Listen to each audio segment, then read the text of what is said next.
Volunteer Week is here, and I want to say a massive thank you. Volunteers are perhaps the single greatest asset of any community of faith. Significant amounts of church-based activities are run by volunteers.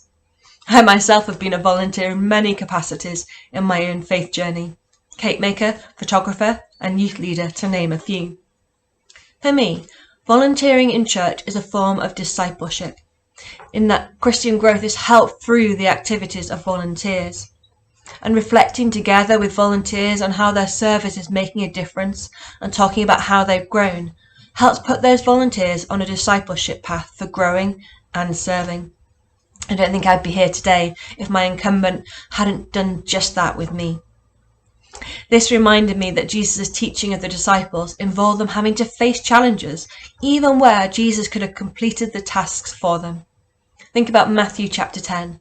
The disciples were sent out while being warned of some of the complications they could face and then how to handle them.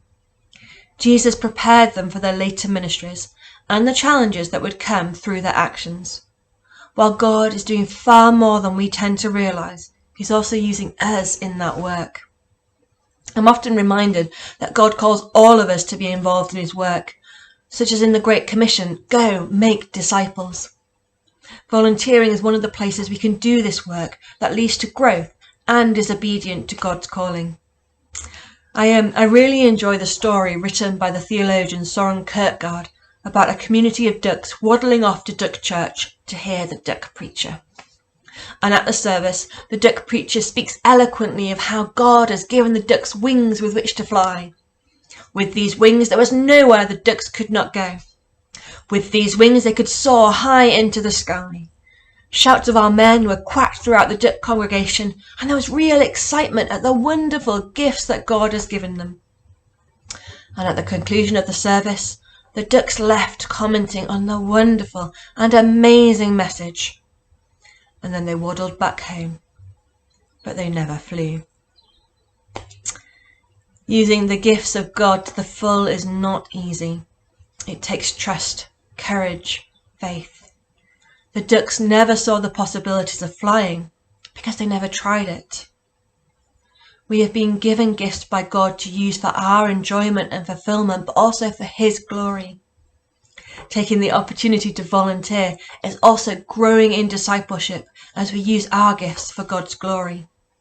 As it says in Ephesians chapter 2 verse 10, "For we are God's workmanship, created in Christ Jesus for good works, which God prepared beforehand that we should walk in them." So we are to be His hands, His eyes, His ears, and His body, as that famous verse from Teresa of Avila tells us.